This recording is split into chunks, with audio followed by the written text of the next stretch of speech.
papunta tayo ngayon mga ka-Evi sa location ng ating charity event dito sa San Toribio, Lipa City. Samahan nyo kami mga ka-Evi sa aming gaganaping charity event, food feeding sa mga bata at mamimigay tayo ng mga sleepers. Makikita nyo dito, medyo liblib yung napuntahan naming area. So yan, naghihintay na yung mga bata. Actually naligaw kami kasi naligaw kami mga ka-Evi.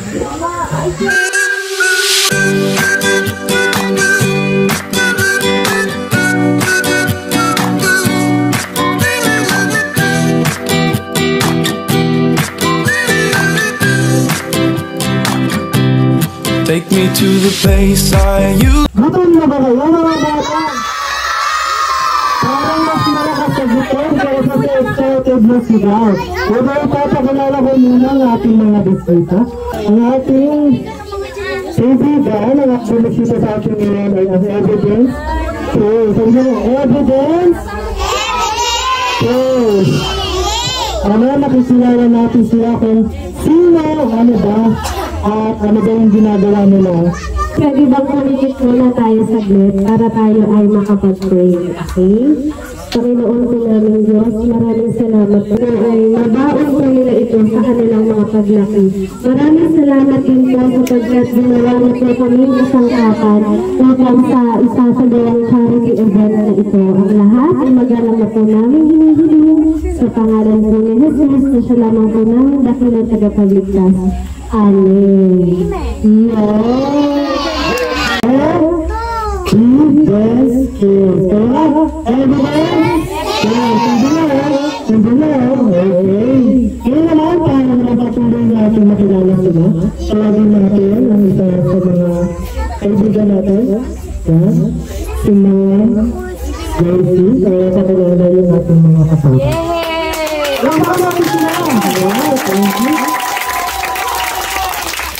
Hello, good afternoon mga bata! Excited na ba ang lahat? Ang energy ng mga bata dito. So mga bata, may hinanda kami na pagkain and syempre yung request ni Sir Jenber na chinelas para sa inyo. So, ayun, pwede ba natin palakpakan si Sir Jenber? Nangyari itong ganitong event dahil kay Sir Jenber. Kasi ito yung wish niya. Sa wish mo, tutuparin ko nung birthday niya. Wow!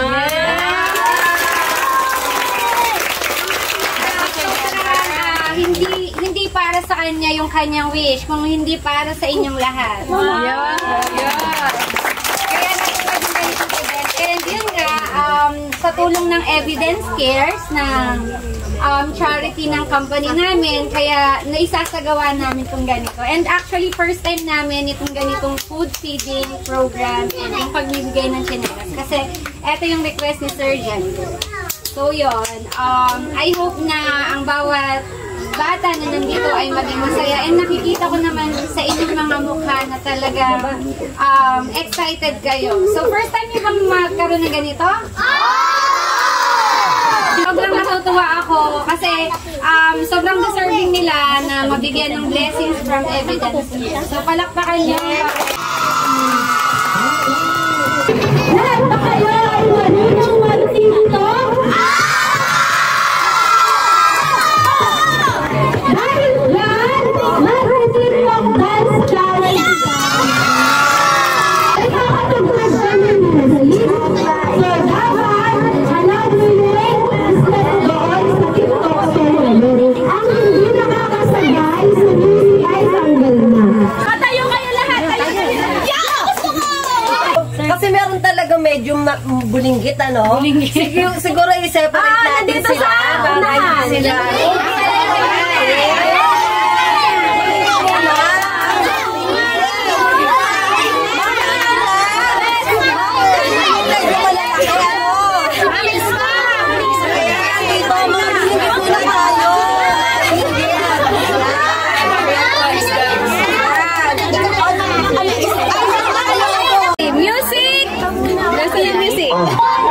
Hey, you got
Ang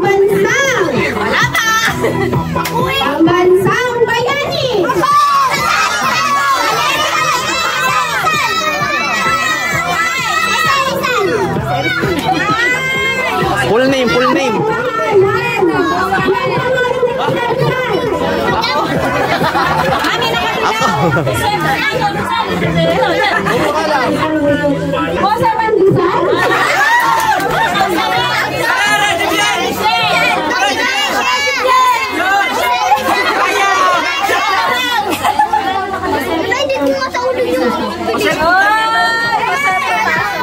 Dapat ka dito.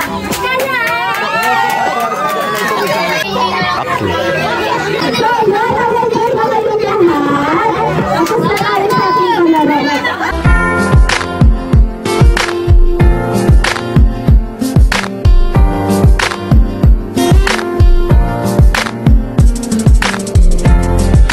Kailan pinakamadilim, Mga tala ay mas naglilinig. kaano man kakapalang ulay, Sa likod nito ay may liwanag. liwanag na ito'y nasa ating lahat. May sigat ang bawat pusong bukas. Sa inip ng mga yakap, maghihilom ang lahat ng sugat. Ang nasilip itong ilaw, walang iba kundi ikaw. Salamat sa liwanag mo, muling magkakakulay ang Pasko. Salamat sa liwanag mo, muling magkakakulay ang Pasko.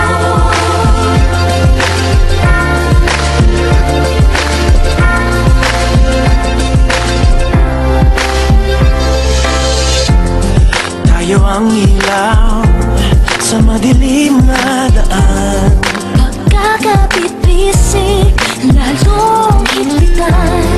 Dumaan man sa malakas na alon. Lahat tayo'y magkakaahon. Paliwanag na ito'y nasa ating lahat. May silagan, bawat pusong bukas. Sa inip ng mga yakap, maghihilom ang lahat ng sugat. Ang nasilip itong ilaw, walang iba kundi ikaw. Salamat sa liwanag mo, muling magkakakulay ang Pasko. Salamat sa liwanag mo, muling magkakakulay ang Pasko. Kikislap ang pag-asa. Kahit kanino man, Dahil ikaw ko, dahil ikaw ko, dahil ikaw ko, ang star ng Pasko. Salamat sa liwanag mo, muling magkakakulay ang Pasko. Salamat sa liwanag mo, muling magkakakulay ang Pasko.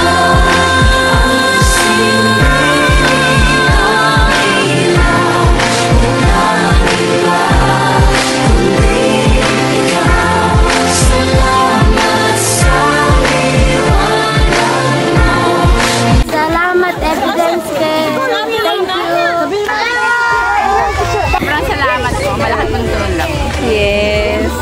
Ito pa anak nyo? Hi! Kaway ka! Busog na si baby. Kayo ba? Ano po masasabi nyo? Masaya po. Salamat po. Kasi sobrang natuwa po mga bata. Kaya minsan lang po ba may magpuntang ganito dito? Pero may mga napunta naman po. Opo, madalang po. Madala. Kasi malayo na yung lugar. Kamusta naman po ang pa-event ng ating charity event? Sobrang saya ko po kasi natupad na po sa wakas yung gusto nangyari. Isa sa mga wish ko yung makatulong at makapagbigay ng kasiyahan sa mga bata at tinulungan po ako ng evidence care na matupad yung wish. Sobrang saya ko. Ano mo masasabi nyo kay Ma'am Joycey? Ma'am Joycey, salamat po sa kabila ng sobrang busy po natin. Nabigyan niyo po talaga ng schedule, talagang nag-effort po kayo magluto, pumunta kahit napakalayo po. Salamat po.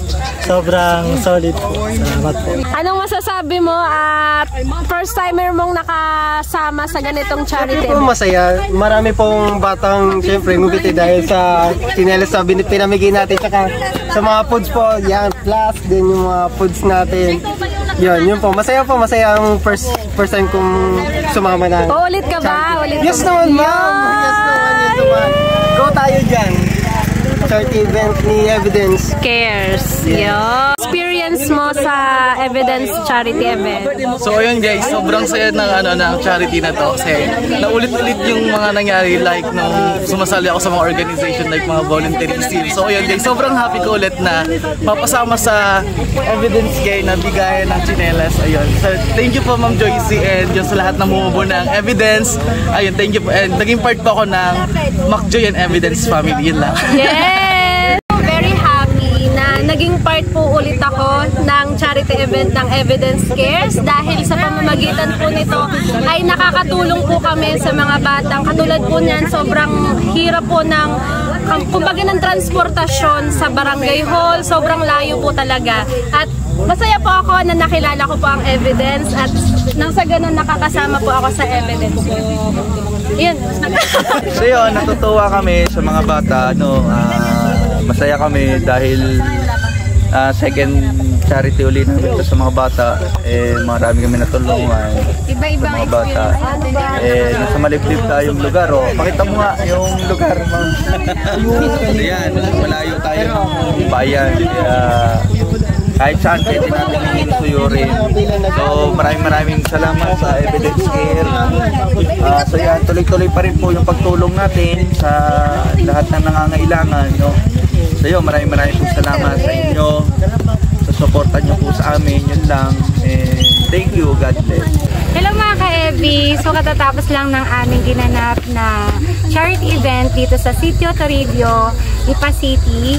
And sobrang overwhelming sa pakiramdam kasi first time namin na nag-conduct ng ganitong feeding program para sa mga bata. And namigay kami ng mga tsinelas. Sobrang grabe yung excitement ng mga bata and sobrang grateful sila. Nakikita ko sa mga mukha nila na ngayon lang din nila na experience na merong nagbigay sa kanila ng tsinelas at the same time nabigyan natin sila ng food. So yun lang, sobrang saya and syempre thank you kay Sir Jerven na talagang talagang pinush na matupad kasi sa sobrang busy talaga namin sa company is hindi matuloy-tuloy pero talagang nakaset na tong program na to and yun nga before kami umalis papuntang Japan is talagang pinush namin na matuloy kasi para to give back naman sa mga nangangailangan and yun sobrang gusto kong ulit-ulitin saan kaya ang next na destination natin kasi nakakatuwa talaga yung mga bata and talagang sa kanila mas nakita ko yung sobrang naging grateful sila and sobrang pasasalamat. So yun lang mga ka-Evi, I hope marami pa tayong matulungan sa mga susunod nating event and sa mga susunod na charity na i-conduct natin. Ipapakita ko sa inyo, i-share ko sa inyo para mas marami pa tayong ma-inspire na tumulong din and mag-give back din sa community. Yun lang. Bye!